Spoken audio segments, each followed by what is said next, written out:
हिंद दोस्तों, आज है पॉलिटी एमसीक्यू सीरीज़ का 39th डे और आज भी हम देखने वाले हैं पॉलिटी के 10 एमसीक्यू को, जो कि यूपीएससी का प्रीवियस ईयर क्वेश्चंस होगा। और इसके साथ साथ हम इसके बेसिक्स कॉन्सेप्ट्स के साथ इससे रिलेटेड हम इम्पॉर्टेंट फैक्ट्स को भी जानेंगे, ताकि वन डे एग्ज़ाम में भी ना छूटे। ठीक है, तो हम आज किस प्रकार के टॉपिक को पढ़ने वाले हैं वो देखो यहाँ पे। ठीक है, तो देखो यहाँ पे आज राइट टू इक्वालिटी से रिलेटेड हम क्वेश्चंस को देखेंगे और इसको भी अच्छा से समझेंगे। ठीक है, इसी प्रकार से फंडामेंटल राइट्स रिलेटेड, डीपीएसपी से रिलेटेड क्वेश्चंस को देखेंगे। जस्टिसिएबल और नॉन जस्टिसिएबल का मतलब क्या होता है और इससे रिलेटेड हम क्वेश्चंस को देखेंगे। ठीक है, उसके बाद हम देखेंगे कि comparison British and Indian parliamentary system से रिलेटेड क्वेश्चंस को समझेंगे और इसमें क्या डिफरेंस है हम इसको भी समझेंगे। ठीक है, फिर शेड्यूल से रिलेटेड देखेंगे क्वेश्चंस को। इलेक्टोरल कॉलेज से इंटरनेशनल ट्रीटीज़ और एग्रीमेंट से रिलेटेड कौन सा आर्टिकल है हमारे संविधान में, और इससे रिलेटेड हम क्वेश्चंस को देखने वाले हैं। ठीक है, PIL से रिलेटेड भी देखेंगे। चलो देखते हैं हम।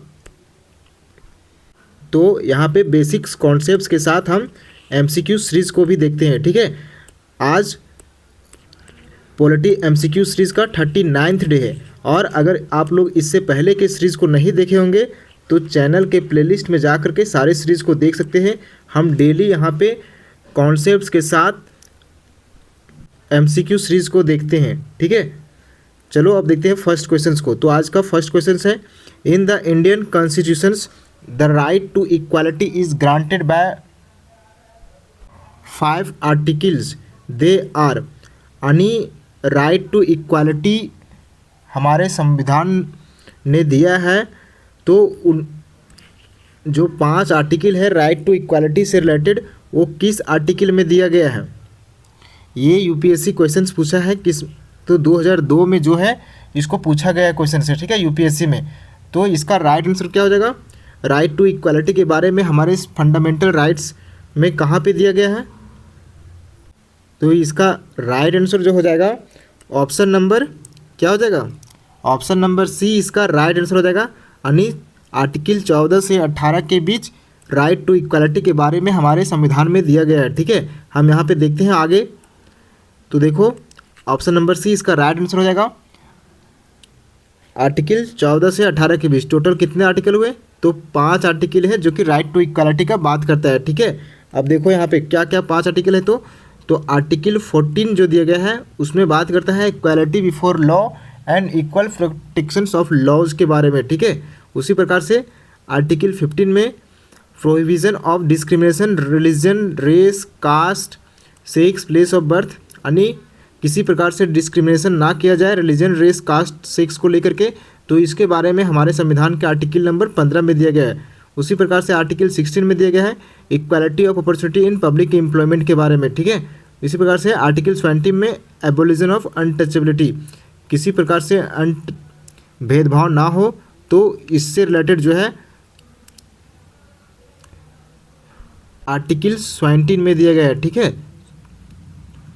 आर्टिकल 18 में abolition of titles except militaries and academies के बारे में आर्टिकल 18 में दिया गया है। तो राइट टू इक्वालिटी से रिलेटेड कितना टोटल आर्टिकल है, तो 5 आर्टिकल है जो कि आर्टिकल 14 से 18 तक है। ठीक है, अब हम देखते हैं, देख सकते हो कि जो फंडामेंटल राइट्स हैं हमारे संविधान में, जो फंडामेंटल राइट्स दिया गया है उन कौन कौन से राइट्स हैं, सो देख सकते हो। ठीक है, जैसे राइट टू इक्वालिटी के लिए आर्टिकल 14 से 18 तक दिया गया है। उसी प्रकार से राइट टू फ्रीडम के बारे में आर्टिकल 19 से 22 तक, और राइट अगेंस्ट एक्सप्लॉयटेशन से रिलेटेड आर्टिकल 23 से 24 तक,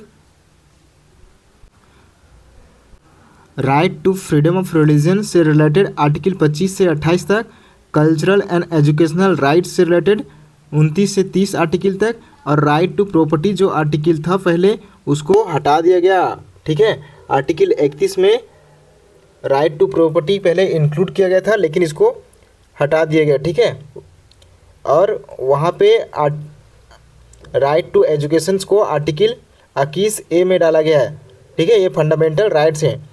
राइट टू कॉन्स्टिट्यूशनल रेमेडीज जो है वो आर्टिकल 32 में दिया गया है। ठीक है, तो फंडामेंटल राइट्स जो है वो कहाँ आता है, तो पार्ट 3 में है और 12 से 35 आर्टिकल के बीच फंडामेंटल राइट्स को रखा गया है। ठीक है, इसी प्रकार से हम थोड़ा सा कुछ और इन्फॉर्मेशन को देख लेते हैं जो फंडामेंटल राइट्स से रिलेटेड होगा। तो पहले जो है वो कितना फंडामेंटल राइट्स होते थे, तो 7 फंडामेंटल राइट्स होते थे, लेकिन अभी कितना है, तो अभी 6 फंडामेंटल राइट्स है। ठीक है, पहले एक और राइट्स होता था, राइट टू प्रॉपर्टी, जिसको जो कि आर्टिकल 31 में रखा गया था, लेकिन उसको अब रिमूव कर दिया गया 44th कॉन्स्टिट्यूशनल अमेंडमेंट के तहत 1978 में। कब, तो 1978 में राइट टू प्रॉपर्टी को हटा दिया गया और उसे बना दिया गया क्या, तो उसे लीगल राइट्स बना दिया गया। ठीक है, और इसे कहाँ रखा गया है, लीगल राइट्स बना करके राइट टू प्रॉपर्टी को, तो इसको आर्टिकल 301 के ए में रखा गया है। ठीक है, राइट टू प्रॉपर्टी अगर कोई पूछे कहाँ पे है रखा गया है, तो आर्टिकल 300 ए में।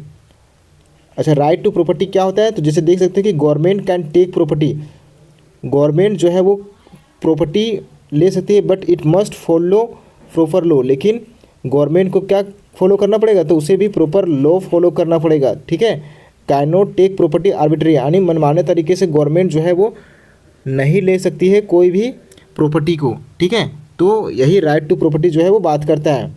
अब हम देखते हैं यहाँ पे फंडामेंटल राइट्स जो है वो,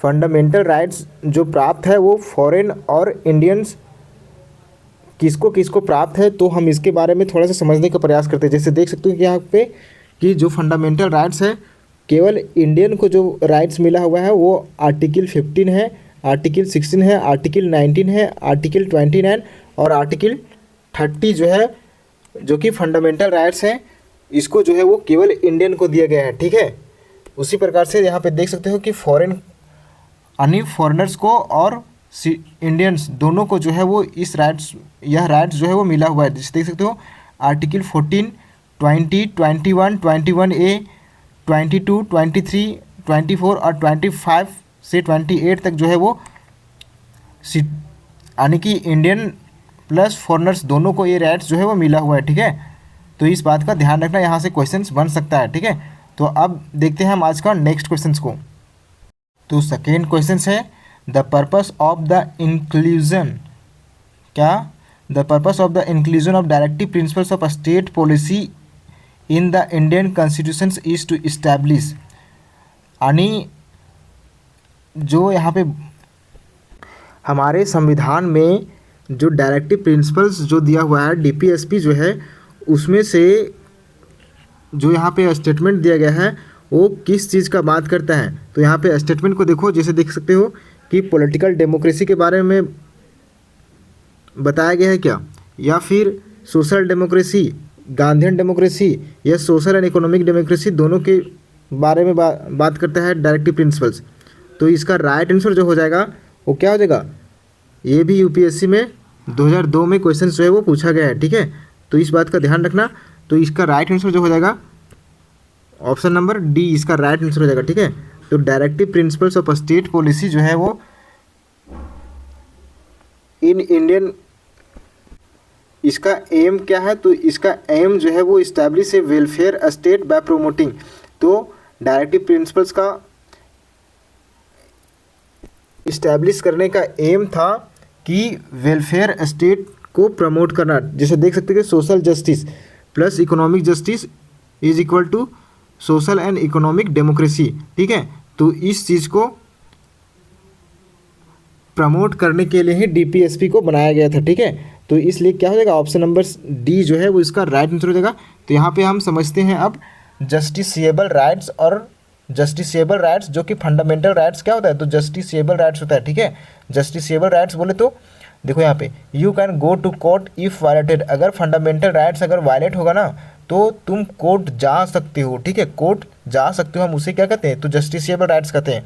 उसी प्रकार से देख सकते हो कि यहाँ पे जैसे फ्रीडम ऑफ स्पीच, बोलने की आज़ादी जो है वो हमारे संविधान में कहाँ से दिया गया है, तो आर्टिकल 19 से प्रदान किया गया है। ठीक है, if government stops you from speaking, अगर गवर्नमेंट तुम्हें रोकती है, ठीक है, बोलने के लिए तुम्हें रोकती है, तो तुम क्या कर सकते हो, तुम कोर्ट जा सकते हो। ये हमारे संविधान के आर्टिकल नंबर 19 में एक कहा गया है फ्रीडम ऑफ स्पीच के बारे में। ठीक है, और अगर फंडामेंटल राइट्स वायलेट होगा तो हम कोर्ट जा सकते हैं। लेकिन वही डीपीएसपी जो है ना, जिसका हम अभी क्वेश्चंस देखें तो डीपीएसपी जो है वो नॉन जस्टिसिएबल होता है। क्या होता है? तो ये नॉन जस्टिसिएबल होता है। ठीक है। गवर्नमेंट फेल्स, जैसे देख सकते हो, government fails to provide jobs. अगर गवर्नमेंट जो है वो फेल हो जाती है जॉब ना देने में और रिड्यूस पॉवर्टी को ना घटाने में, तो you can not file A case demanding employment. तो तुम फाइल जो है ना वो केस फाइल नहीं कर सकते हो। ठीक है। क्यों? तो एम्प्लॉयमेंट को डिमांड करने के लिए जो है तुम केस फाइल नहीं कर सकते हो, क्योंकि ये डीपीएसपी के अंदर आता है और डीपीएसपी जो है वो नॉन जस्टिसिएबल है। ठीक है। इसको कोर्ट जो है वो नहीं सुनवाई कर सकता है। ठीक है। It is a policy matter. ठीक है। अब हम देखते हैं थर्ड क्वेश्चंस को। देख सकते हो, कंसिडर द फ्लोइंग स्टेटमेंट्स। ये भी क्वेश्चंस जो था सेकेंड क्वेश्चंस, इसको पूछा गया था। ठीक है। तो यूपीएससी 2002 में पूछा गया था। ठीक है। इसी प्रकार से हम थर्ड क्वेश्चंस को देखते हैं जो कि 2006 में पूछा गया है। ये भी 2006 में क्वेश्चंस पूछा गया है। तो यहाँ पे स्टेटमेंट को देखो, consider the following statement. There is no provision in the constitutions of India to encourage equal pay for equal work for both men and women. यहाँ पे बोल रहा है क्या? No provision. क्या नो प्रोविजन है equal pay for equal work के लिए हमारे संविधान में कहीं नहीं बताया गया क्या? तो ये क्या हो जाएगा? गलत हो जाएगा, क्योंकि इसके बारे में प्रोविज़न है हमारे संविधान में। ठीक है। अब यहाँ पे देखो, the constitutions of India does not define backward classes. क्या हमारा संविधान जो है वो डिफाइन नहीं करता है बैकवर्ड क्लासेस के बारे में? हाँ। तो हमारा संविधान जो है वो डायरेक्टली रूप से डिफाइन नहीं करता है। ठीक है। डायरेक्टली रूप से जो है ना वो डिफाइन नहीं करता है बैकवर्ड क्लासेस के बारे में। अगर किसी को दिक्कत हो रहा होगा तो आगे हम समझते हैं। ठीक है। बस ध्यान से सुनो। तो इसका राइट आंसर जो हो जाएगा वो क्या हो जाएगा? ऑप्शन नंबर बी इसका राइट आंसर हो जाएगा। ठीक है। ओनली 2 इसका राइट आंसर हो जाएगा। देखो यहाँ पे देयर इज़ नो प्रोविज़न। यहाँ फर्स्ट स्टेटमेंट को देखो पहले। ठीक है। देयर इज़ नो प्रोविज़न, तो ये क्या हो जाएगा? ये गलत हो जाएगा, क्योंकि हमारे संविधान में जो है वो इसके बारे में दिया गया है। ठीक है। This statement is wrong because the constitution of India does provide for it. क्योंकि हमारा संविधान जो है वो प्रोवाइड करता है equal pay for equal work के बारे में। हमारे संविधान में स्पेशल रूप से आर्टिकल दिया गया है, आर्टिकल 39D। ठीक है। जो कि डायरेक्टिव प्रिंसिपल्स के अंदर आता है, जो बात करता है equal pay for equal work for both men and women का बात करता है। ठीक है। उसी प्रकार से हम देखते हैं, so provision exist even through DPSP is non justiciable. अब हम सेकेंड स्टेटमेंट को देखते हैं, the constitution does not define backward classes. तो क्या कॉन्स्टिट्यूशन में नहीं डिफाइन किया गया बैकवर्ड क्लासेस के बारे में? तो यहाँ पे देखो, the constitution mentions backward classes. Constitution में मेंशन किया गया है। ठीक है। मेंशन किया गया है आर्टिकल नंबर 15 के 4 में, 16 के 4 में और 340 आर्टिकल में जो है ना वो मेंशन किया गया है बैकवर्ड क्लासेस के बारे में। ठीक है। इस बात का ध्यान रखना, कौन कौन से आर्टिकल में मेंशन किया गया है सो भी ध्यान रखना। But it does not clearly define. यहाँ पे देखो, क्लियरली डिफाइन नहीं किया गया है, इस बात का ध्यान रखना। क्लियरली डिफाइन नहीं किया गया what backward class means. Backward class का मतलब क्या होता है, तो इसके बारे में जो है वो क्लियरली रूप से डिफाइन नहीं किया गया है। ठीक है। अब हम फोर्थ क्वेश्चन को देखते हैं। फोर्थ क्वेश्चन है, the Indian parliamentary system is different from the British parliamentary system. Indian parliamentary system जो है वो ब्रिटिश पार्लियामेंट्री सिस्टम से कैसे डिफरेंट है इन दैट इंडिया हैज़। तो ये क्वेश्चन जो है वो पूछा गया था यूपीएससी में 1998 में। यहाँ क्या पूछा जा रहा है, तो Indian parliamentary system British parliamentary से किस प्रकार से डिफरेंट है। ठीक है। तो यहाँ पे देखो, क्या दोनों में बोथ ये रियल एंड नॉमिनल एग्जीक्यूटिव होता है। इंडियन पार्लियामेंट्री सिस्टम और ब्रिटिश पार्लियामेंट्री सिस्टम में दोनों में क्या ये होता है, रियल और नॉमिनल एग्जीक्यूटिव। और सेकेंड स्टेटमेंट को देखो, सेकेंड स्टेटमेंट बता रहा है कि ये सिस्टम ऑफ कलेक्टिव रिस्पॉन्सिबिलिटी, क्या दोनों में ये सिस्टम ऑफ कलेक्टिव रिस्पॉन्सिबिलिटी होता है। बाय कैमरल लेजिस्लेचर्स होता है दोनों संविधान में। उसी प्रकार से the system of judicial review, तो दोनों में क्या जुडिशियल रिव्यू का सिस्टम पाया जाता है ब्रिटिश और इंडियन पार्लियामेंट्री सिस्टम में। तो इसका जो राइट आंसर हो जाएगा वो क्या हो जाएगा, इसका राइट आंसर हो जाएगा, इसका राइट आंसर क्या हो जाएगा, तो ऑप्शन नंबर डी राइट हो जाएगा। क्यों, तो ये सब तो दोनों पार्लियामेंट्री सिस्टम में पाया था, लेकिन ये जो है जुडिशियल रिव्यू जो है वो यूके में नहीं पाया था, तो ये क्या हो गया, तो ये डिफरेंट है, यूके के पार्लियामेंट्री सिस्टम से डिफरेंट है, ठीक है। तो यहाँ पे देखो हम समझते हैं, तो ऑप्शन नंबर डी जो है वो इसका राइट आंसर हो जाएगा। इंडिया एडोप्टेड, इंडिया क्या एडोप्ट करता है, तो पार्लियामेंट्री सिस्टम को लार्जली फ्रॉम यूनाइटेड किंगडम। तो मुख्य रूप से जो है ना, यानी लार्जली जो लिया गया है वो कहाँ से लिया गया है, तो यूनाइटेड किंगडम से भी लिया गया है पार्लियामेंट्री सिस्टम को, इस बात का भी ध्यान रखना। बट देयर आर की डिफरेंसेस, लेकिन कुछ डिफरेंस है, सम मेजर डिफरेंसेस, जैसे देख सकते हो इंडिया है जुडिशल रिव्यू, इंडिया के पास क्या है, तो जुडिशल रिव्यू का पावर है, ब्रिटेन डज नॉट, लेकिन ब्रिटेन के पास जो है वो जुडिशल रिव्यू का पावर नहीं है, ठीक है। हम आगे समझते हैं अच्छे से, जैसे देख सकते हो हम पहले स्टेटमेंट 1 को समझते हैं। तो बोथ है रियल एंड नॉमिनल एग्जीक्यूटिव, दोनों के पास, यानी ब्रिटिश पार्लियामेंट्री सिस्टम के पास भी और इंडियन पार्लियामेंट्री सिस्टम के पास भी रियल और नॉमिनल एग्जीक्यूटिव होते हैं। जैसे देख सकते हो इंडिया में देख सकते हो, ठीक है, इंडिया में नॉमिनल एग्जीक्यूटिव कौन होता है, तो नॉमिनल एग्जीक्यूटिव जो है वो प्रेसिडेंट होते हैं, जबकि रियल एग्जीक्यूटिव जो है वो प्राइम मिनिस्टर होते हैं, ठीक है। इसी प्रकार से देख सकते हो ब्रिटेन में जो है, ब्रिटेन में कौन होते हैं, तो ब्रिटेन में जो है नॉमिनल एग्जीक्यूटिव जो है वो मोनार्क होते हैं, ठीक है, नॉमिनल एग्जीक्यूटिव मोनार्क होते हैं, जबकि रियल एग्जीक्यूटिव जो है वो वहाँ के प्राइम मिनिस्टर होते हैं, ठीक है। Same feature in both system, तो दोनों जगह क्या है, तो सेम फीचर्स है, ठीक है। तो ये स्टेटमेंट सही नहीं होता, ठीक है।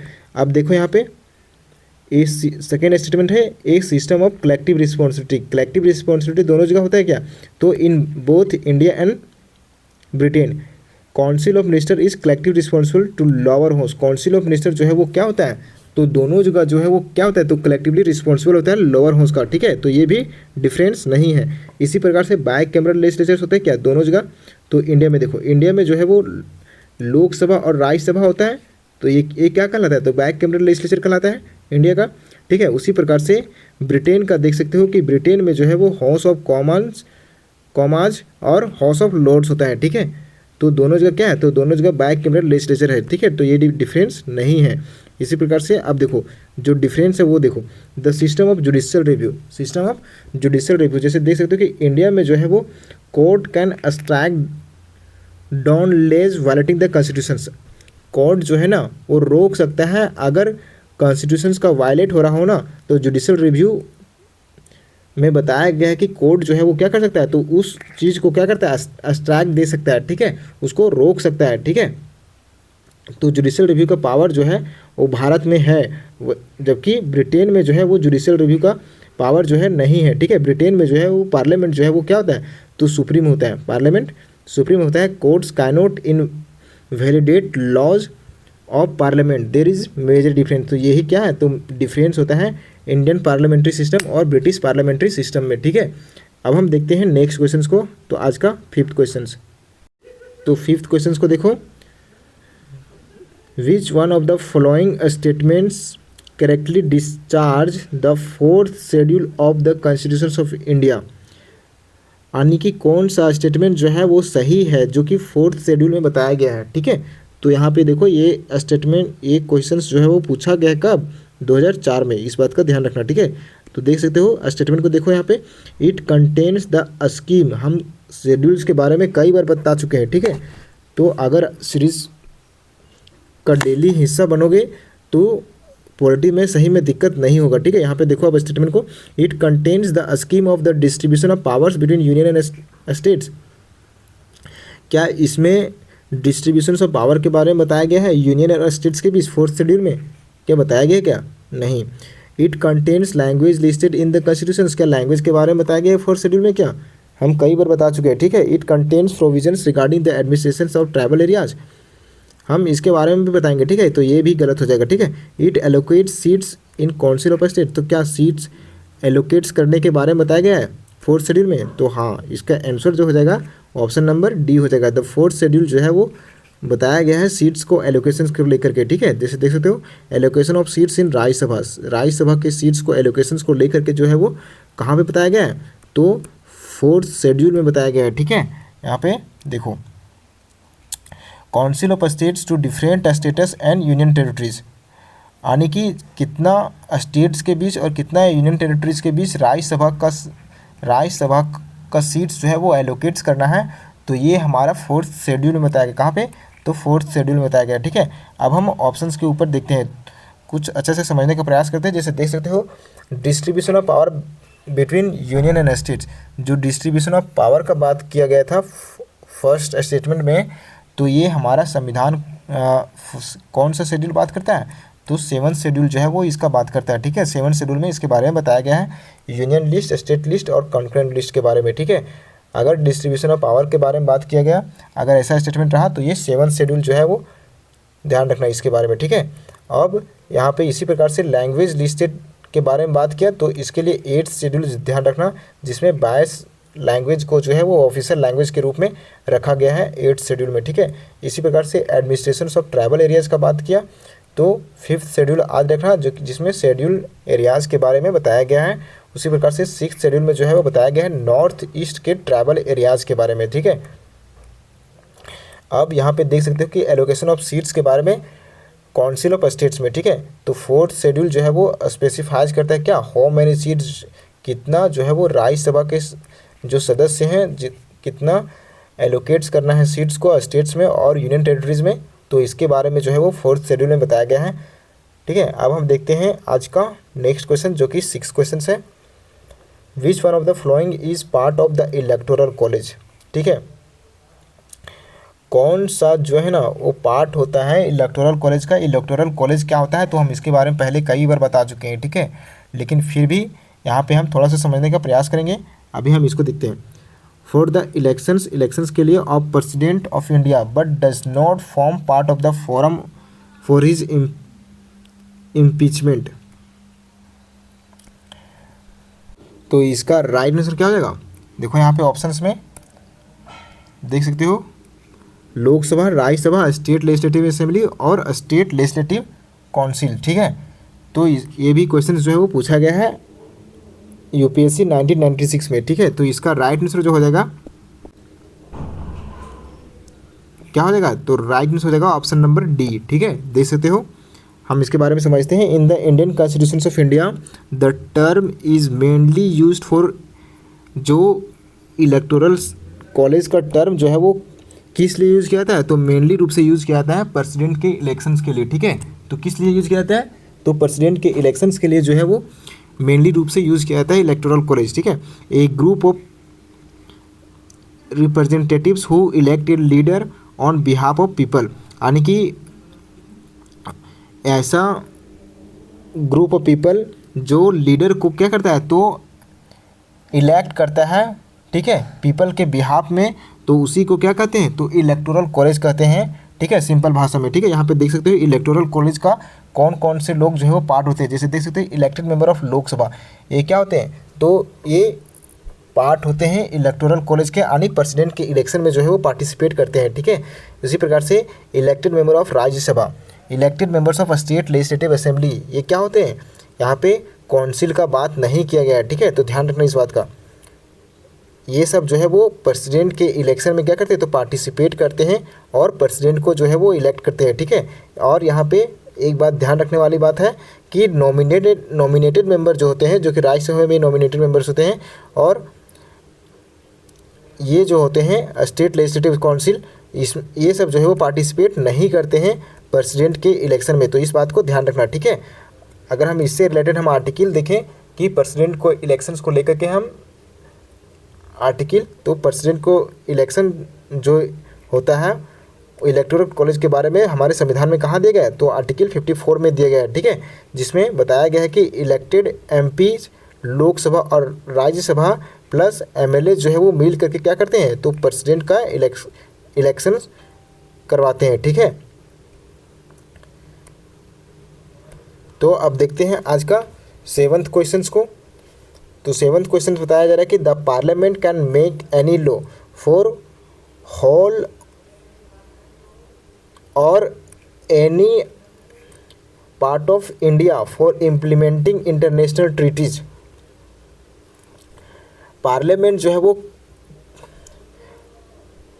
कानून बना सकता है। ठीक है, इंटरनेशनल ट्रीटीज़ को लेकर के, तो क्या उसके लिए यहाँ पे स्टेटमेंट में देखो, इसके लिए क्या कंसेंट लेना पड़ेगा स्टेट से with the consent of all state, सभी स्टेट से कंसेंट लेना जरूरी है क्या? पार्लियामेंट अगर कोई लॉ बनाता है इंटरनेशनल ट्रीटीज़ को लेकर के, तो क्या सभी स्टेट से सहमति लेना जरूरी है क्या? तो ये बिल्कुल भी नहीं होगा, ठीक है। ये देखो यूपीएससी में क्वेश्चन पूछे गए हैं 2013 में, ठीक है, तो इस बात को ध्यान रखना। ये यहाँ पे देखो with the consent of majority of the states, क्या मेजोरिटी ऑफ द स्टेट से भी कंसेंट लेना जरूरी है क्या? स्टेटमेंट ध्यान में रखो, तो कौन सा स्टेटमेंट सही होगा सो बोलना, ठीक है। With the consent of states concern, इसी प्रकार से देख सकते हो कि with the consent of any state, क्या बोला है? तो फोर्थ स्टेटमेंट जो बोला है कि विदाउट, क्या बोला है? तो without the consent of any state, क्या बिना किसी स्टेट से पूछे जो है वो पार्लियामेंट जो है वो क्या इंटरनेशनल ट्रीटीज बना सकता है? तो इसका राइट आंसर जो हो जाएगा वो क्या हो जाएगा? ऑप्शन नंबर डी जो है वो इसका राइट आंसर हो जाएगा, ठीक है। तो हम आगे देखते हैं, अच्छा समझते हैं। तो ऑप्शन नंबर डी बता रहा है विदाउट कंसेंट एनी स्टेट से जो है ना वो पार्लियामेंट जो है क्या कर सकता है? तो लॉ बना सकता है। Under the constitution of India article 253 ये राइट्स देता है पार्लियामेंट को कि वो लॉ बना सकता है, ठीक है, और इम्प्लीमेंट कर सकता है, ठीक है। इंटरनेशनल ट्रीटीज से रिलेटेड जो है वो लॉ बना सकता है, एग्रीमेंट्स और कन्वेंशन से रिलेटेड क्या कर सकता है? तो लॉ बना सकता है और उसे इम्प्लीमेंट कर सकता है। ये पार्लियामेंट के पास पावर है आर्टिकल 253 के तहत। देखो क्या कहता है 253 आर्टिकल से, आर्टिकल 253 बोलता है गिव्स द पावर, पावर देता है किसको? पार्लियामेंट को जो है वो पावर देता है टू मेक लॉज, क्या? तो लॉ बनाने के लिए और इम्प्लीमेंट करने के लिए इंटरनेशनल ट्रीटीज से रिलेटेड, ठीक है। कई प्रकार के इंटरनेशनल ट्रीटीज बनाए गए हैं, ठीक है। हम आगे और से समझेंगे, एग्जाम्पल के साथ समझेंगे। और एग्रीमेंट से रिलेटेड जो है वो लॉ बनाने का पावर देता है पार्लियामेंट को 253 आर्टिकल के साथ, ध्यान रखना इस बात का, ठीक है। व्हाट इट मीन्स, इसका मतलब क्या होता है? जैसे देख सकते हो कि ट्रीटीज, एग्रीमेंट, कन्वेंशन किसी भी प्रकार का राइट्स जो है वो देता है 253 आर्टिकल के तहत पार्लियामेंट को, जो कि parliament can make laws to implement it, और पार्लियामेंट इसको लॉ बनाता है और उसको इम्प्लीमेंट करता है। जैसे एग्जांपल में समझो, if India science an international agreement, मान लो इंडिया जो है वो साइन करता है इंटरनेशनल एग्रीमेंट को, ठीक है, जैसे इन्वायरमेंट से रिलेटेड, ट्रेड से रिलेटेड या क्लाइमेट चेंज से रिलेटेड, ठीक है। इंटरनेशनल ट्रीटीज़ बात कर रहा है, क्या बात कर रहा है? इंटरनेशनल ट्रीटीज़ का बात कर रहा है, ठीक है। तो यहाँ पे parliament can pass a laws for all states, क्या पार्लियामेंट जो है वो पास कर सकता है, सभी स्टेट से भी पास कर सकता है, या फिर इवन विदाउट आस्किंग देम जो है वो क्या कर सकता है? तो वो लॉ बना सकता है। ये पार्लियामेंट के पास पावर है, ठीक है। अब हम देखते हैं नेक्स्ट क्वेश्चंस को। तो हम 8th क्वेश्चंस को देखते हैं। देखो यहाँ पे the concept of public interest litigations किसका बात कर रहा है? तो PIL का बात कर रहा है। तो ये कहाँ से ओरिजिनेट किया गया था? तो PIL जो है वो कहाँ से ओरिजिनेट किया गया था? तो PIL जो है वो ओरिजिनेट किया गया था, यहाँ पे देख लो पहले कहाँ कब पूछा गया? तो 1997 में UPSC का क्वेश्चंस पूछा गया है, ठीक है। तो PIL जो है वो ओरिजिनेट किया गया था कहाँ से? तो यहाँ पे देश का नाम लिखा गया है। तो इसका राइट आंसर जो हो जाएगा वो क्या हो जाएगा? ऑप्शन नंबर सी इसका राइट आंसर हो जाएगा, ठीक है। देख सकते हो कि जो PIL का कंसेप्ट जो है वो ओरिजिनेट किया गया था कहाँ से? तो यूनाइटेड स्टेट से किया गया था, ठीक है। इसके बाद जो है वो एक्सपेंड किया गया इंडिया में, make justice accessible to all. तो जस्टिस एक्सेसिबल हो इसके लिए जो है वो इंडिया में इसको डेवलप किया गया, ठीक है। देखो यहाँ पे समझते हैं हम PIL के बारे में। तो PIL जो है वो एक case file in court, case को फाइल किया जाता है कोर्ट में for the benefit of public, किसके लिए? तो पब्लिक के बेनिफिट के लिए, ठीक है, पब्लिक के बेनिफिट के लिए। इस वर्ड्स पे ध्यान देना, ठीक है। नॉट फॉर पर्सनल इंटरेस्ट, कोई पर्सनल इंटरेस्ट के लिए जो है वो नहीं कर सकता है। PIL दायर जो है वो कोई पर्सनल इंटरेस्ट के लिए चाहेगा तो नहीं कर सकता है, ठीक है। तो ये पब्लिक को इंटरेस्ट को ध्यान में रखते हुए जो है वो PIL दायर कर सकता है। ये हमारे संविधान में दिया गया है। It helps to protect the rights of people, ये क्या करता है? तो पीपल के राइट्स को जो है प्रोटेक्ट करता है। वो कैन नॉट अप्रोच कोर्ट्स, जो अप्रोच नहीं कर सकता है कोर्ट्स को, तो उसके राइट्स को ध्यान में रखते हुए PIL जो है वो कोई भी दायर कर सकता है, ठीक है। सिंपल मीनिंग समझो, if a problem affects many people, अगर मान के चलो कई सारे पीपल्स प्रॉब्लम में इफेक्ट्स कर रहे हैं, तो कोई भी आदमी जो है वो क्या कर सकता है? तो PIL कोर्ट जा कर के दायर कर सकता है, ठीक है। देखो यहाँ पे एग्जांपल के साथ समझते हैं। मान लो कि इन्वायरमेंट प्रोटेक्शन से रिलेटेड, ठीक है। A person files A case against factories, मान लो कि एक पर्सन जो है वो केस फाइल कर सकता है, केस फाइल करता है फैक्ट्रीज के अगेंस्ट जो कि पॉल्यूटिंग कर रहा है, रिवर को क्या कर रहा है, तो पॉल्यूटिंग कर रहा है, ठीक है। इससे क्या हो रहा है, तो इन्वायरमेंट क्या हो रहा है, तो इन्वायरमेंट जो है वो गंदा हो रहा है, ठीक है। इससे रिलेटेड एक केस भी था, MC Mehta versus union of India, ठीक है। तो ये हेल्प करता है क्या, कंट्रोल पॉल्यूशंस। अगर हम केस फाइल करेंगे तो कोर्ट क्या करेगा, तो कोर्ट जो है वो कुछ स्टेप ले सकता है, ठीक है। Help control pollutions in Ganga and Delhi industries. तो यहाँ पे क्या क्या ध्यान रखा गया है, तो यहाँ पे कोई देखो यहाँ पे पब्लिक का इंटरेस्ट को ध्यान में रख के फाइल किया जा सकता है, ठीक है। पर्सनल इंटरेस्ट से नहीं किया जा सकता है, ठीक है। तो इस बात का ध्यान रखना। इसी प्रकार से देख सकते हो कि women safety case file for protections against sexual harassments at work place, case file किया जा सकता है अगेंस्ट सेक्सुअल हेरासमेंट्स में, ठीक है। इससे रिलेटेड भी एक केस था Vishakha versus state of Rajasthan, जो कि विशाखा गाइडलाइंस के रूप में प्रचलित था, ठीक है। इसी प्रकार से हम एक और एग्जाम्पल देखते हैं, तो चाइल्ड लेबर से सम फाइल्स ए PIL के रूप में दायर कर सकते हैं टू स्टॉप चाइल्ड लेबर का शिकार ना हो इन फैक्ट्रीज में चाइल्ड लेबर का शिकार ना हो, तो उसके लिए जो है वो कोई PIL दायर कर सकता है, ठीक है। Courts order government to take actions, court जो है वो ऑर्डर दे सकती है गवर्नमेंट को कि इसके ऊपर जो है वो एक्शन लिया जाए। इसी प्रकार से हम देखते हैं आज का 9th क्वेश्चन को। अब तो 9th क्वेश्चन है the 9th schedule of the Indian constitution. 9th schedule कौन सा, तो 9th schedule of Indian constitution was added by, 9th schedule जो है वो कब ऐड किया गया था हमारे संविधान में। शेड्यूल कितने हैं, पहले ध्यान रखो कि हमारे संविधान में कितने शेड्यूल हैं, तो 12 शेड्यूल है। 12 शेड्यूल में 8 शेड्यूल जो थे वो जब संविधान बना था उसी समय ऐड किए गए थे, ठीक है। 8 शेड्यूल को रखा गया था, लेकिन 9th शेड्यूल जो है ना वो 9th शेड्यूल को ऐड किया गया था। कब ऐड किया गया था, तो इसको ऐड किया गया था फर्स्ट अमेंडमेंट के तहत। किसको, तो 9th शेड्यूल को ऐड किया गया था फर्स्ट अमेंडमेंट के तहत, ठीक है। तो देख सकते हो फर्स्ट अमेंडमेंट इसका राइट आंसर हो जाएगा। 9th schedule of the constitution of India was added by, इसको ऐड किया गया था कब, तो फर्स्ट अमेंडमेंट 1951 में। फर्स्ट अमेंडमेंट कब हुआ था, तो 1951 में इसको ऐड किया गया था, ठीक है। इसी प्रकार से देख सकते हो कि फर्स्ट 9th शेड्यूल जो है वो क्या बात करता है, तो ये प्रोटेक्ट करता है certain laws, mainly land reform से रिलेटेड जो है वो इसके बारे में बताया गया है, ठीक है। From being challenge in courts on the ground of violation of fundamental rights, laws place in this schedule were made immune from judicial review, ठीक है। तो ये बात करता है लैंड रिफॉर्म से रिलेटेड, इस बात का ध्यान रखना। यहाँ पे देखो इसके एग्जांपल्स के साथ समझ सकते हैं। गवर्नमेंट मेक लॉज, जैसे गवर्नमेंट जो है वो एक लॉ बनाती है, जैसे take land from rich landlord. Government जो है वो लैंड लेती है कहाँ से, तो रिच लैंड लॉर्ड से जो है ना वो क्या करती है, तो लैंड को लेती है और उसे क्या किसको देती है, तो पुअर फार्मर्स को जो है वो उस लैंड को देती है। लैंडलॉर्ड्स फिर क्या कर सकता है, तो कोर्ट जाएगा और क्या बोलेगा, दिस इज अनफेयर, ये क्या है, तो ये अनफेयर है, ठीक है। तो यही बताया गया है कहाँ पे, तो 9th शेड्यूल में बताया गया है, ठीक है। और फिर यहाँ पे जो है गवर्नमेंट फुट्स दिस लॉ कहाँ पे रखा गया है, तो इसको जो है वो 9th शेड्यूल में रखा गया है। रिजल्ट क्या होगा, law gets protections, court cannot easily cancel it. Court जो है ना इसको डायरेक्टली रूप से कैंसिल नहीं कर सकता है, क्योंकि ये प्रोटेक्शंस प्रदान करता है गवर्नमेंट को, ठीक है। 9th शेड्यूल, ठीक है। तो ध्यान रखना इस बात का। अब यहाँ पे देख सकते हो कि 10th क्वेश्चन को, which among the following countries was earliest, किसका बात कर रहा है, तो अर्लीस्ट कौन सा कंट्री जो है ना वुमेन को राइट टू वोट प्रदान किया था। ये भी क्वेश्चन जो है वो पूछा गया है 2003 में। तो राइट टू वोट जो है वो सबसे पहले जो है इनमें से कौन सा कंट्री में सबसे पहले लागू हुआ था, तो किस कंट्री में हुआ था राइट टू वोट, तो इसका राइट आंसर जो हो जाएगा क्या हो जाएगा, इसका राइट आंसर जो हो जाएगा क्या होगा,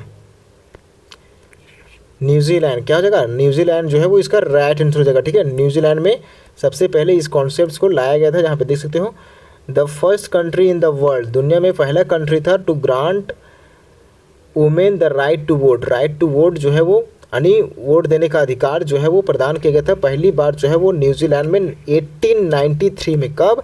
1893 में जो है वो राइट टू वोट देने का अधिकार जो है वो प्रदान किया गया था न्यूजीलैंड में। ठीक है, तो आज का क्वेश्चन इतना ही था। Take care, bye bye.